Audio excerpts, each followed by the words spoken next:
So up until just recently, the design of the iPhone 16 Pro has been a bit of a mystery, especially considering that last year Apple changed a lot. They swapped stainless steel for a brushed titanium. They finally got rid of Lightning and added a USB-C port, and they even took out the mute switch and added a new action button. It got me wondering what is on the table, what's left to add in 2024, and the answer is, of course, actually quite a lot. Because, well, I'm incredibly excited to show you your very first look at the iPhone 16 Pro and what is allegedly the official design for this year based off of the latest leaks and rumors as well as the leaked CAD files that give us the alleged design. And I have a lot of thoughts about what Apple's doing this year because the answer is nothing at all, but also everything. It's an S year without being an S year. Let's start off by taking a closer look at the design, which will once again be headlined by a titanium frame and chassis that makes the phone look pretty good while also being incredibly thin and light. Although this year, Apple's using a different titanium. According to one rumor, Apple could be swapping out the brushed titanium that they used on the iPhone 15 Pro for a new polished titanium that is much more reflective and shiny on the 16 Pro. It almost sounds like a callback to the older stainless steel iPhones, which I honestly miss the look of. That stainless steel silver iPhone 14 Pro I think might be the best looking phone Apple has ever made, and combining that with the lightness of the titanium in your hand, it would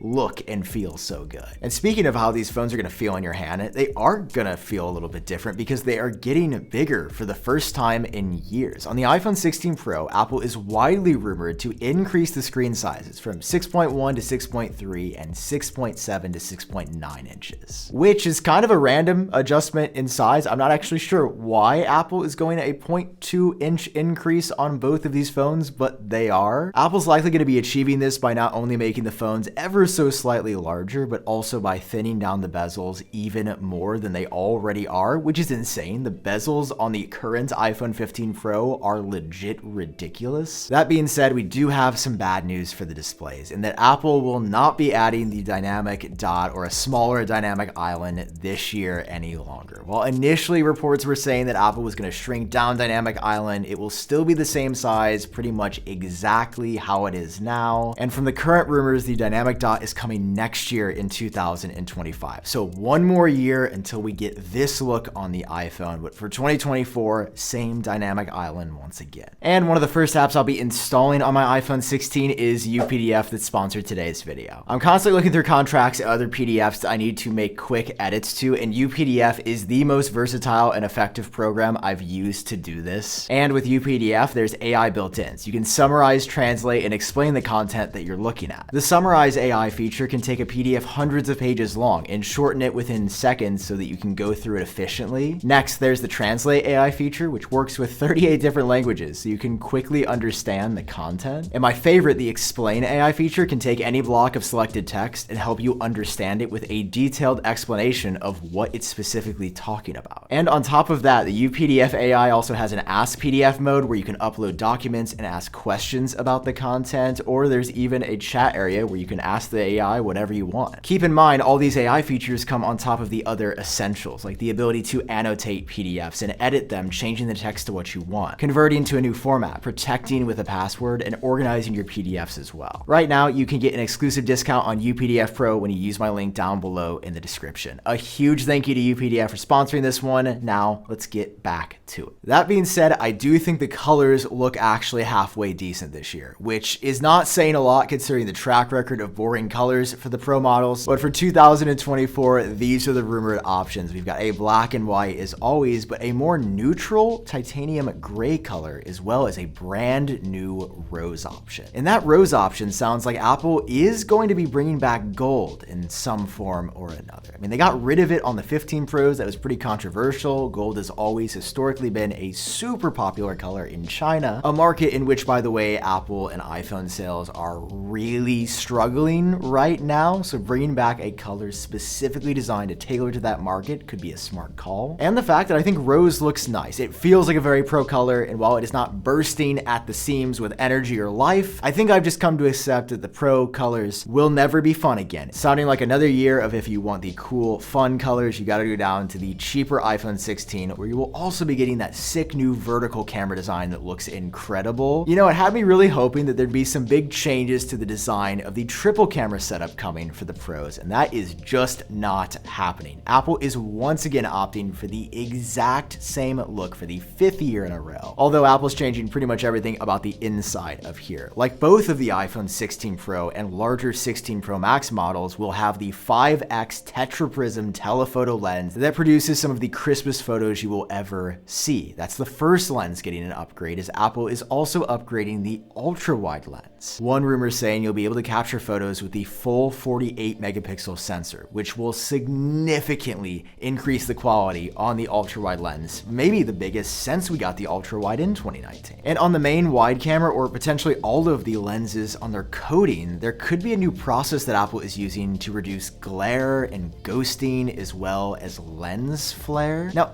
cameras are a big deal this year, and it's not just because of these 3 changes I mentioned. It's because Apple is adding an entirely new button on the side of the iPhone 16 Pros to make you think about the cameras more. And that's the all-new capture button, which is said to be touch and pressure sensitive, as well as the ability to slide around on it to zoom or press and hold like a digital camera to focus. That touch sensitivity, though, might actually be coming to all of the buttons on the iPhone 16 Pro, as I know we are once again hearing that all of the buttons could be solid state and haptic feedback. A rumor which, by the way, might sound a bit familiar, as it was rumored extensively for iPhones over the past couple of years, and it just hasn't happened. This suggests that the buttons on the iPhone 16 Pro would not physically move when you press them. You would just get haptic feedback, similar to the home button on an iPhone 7 or an iPhone 8, where you press it and your phone vibrates. This would allegedly be applied to the action button, the volume button, the side button, as well as the new caption button, with 2 new Taptic engines placed in the phone for precise feedback. I'm just a bit skeptical of this one personally, because it comes from a source with a super mixed track record, and we had heard that Apple completely canceled the project, but it's possible maybe they did revive it. That would be a pretty big change if it comes to the 16 Pro. We've never had Taptic buttons everywhere. Now listen, all this camera stuff sounds cool, but you know what is even cooler than the cameras? AI. Because Apple, like everybody else, is just an AI company overnight. I guess I'm an AI channel now, because that's what you say to boost your stock. So make sure you guys hit that subscribe button so I keep making videos like this. Because, well, according to rumors, Apple is planning some big AI features on the iPhone 16 Pro. A number of features that will be baked into iOS 18. And a number of AI features that will use processing on device with a physical chip inside, rather than connecting to a cloud and doing the process off-site. It's a very different approach to what others like OpenAI and Google with Bard are doing. It also means that the chip inside of the iPhone 16, the A18 Pro, isn't just going to be another year of an iPhone that is a faster chip. It is going to be specifically tailored to being better at AI. Like, this rumor suggests that the neural engine on the iPhone 16 Pro is going to be a significant jump forward, as that is the part of the chip that handles all the AI intensive tasks. And another rumor is saying that the actual chip die that Apple draws the A18 out of, it's going to be larger than before. And I just hope that it means that battery life is also going to get better, because the battery life on my iPhone 15 Pro makes me want to harm myself. Okay, joking aside, it does sound like the battery on the iPhone 16 Pro, as well as all iPhone 16 models, is going to be better, with one rumor now saying that the iPhone 16 Pro Max is set to have the longest battery life on any iPhone in history. And one leaker already claims to have the exact capacities, with the iPhone 16 Pro increasing in capacity by about 2.5% and the iPhone 16 Pro Max increasing in capacity by about 5%. And if I'm being honest about how I actually read this right, the increases of 2.5 or 5%, that's probably going to be completely offset by the more power intensive A18 Pro chip, which has AI built in, and AI takes a lot of power really quickly. So it's probably just going to end up being the same great all day battery life, which, let's just move on. Let's go to the next section. I could be here all day. Oh, also one other AI feature that we just keep hearing about that I don't hear pretty much anybody else mentioning ever, and that is that the microphones on the iPhone 16 Pro are said to be significantly upgraded to have a lower signal to noise ratio. It essentially means that when you're talking to Siri or using your microphones, it'll be able to hear you way more clearly, even in a noisy environment or places where the current microphones would struggle to hear you. Meaning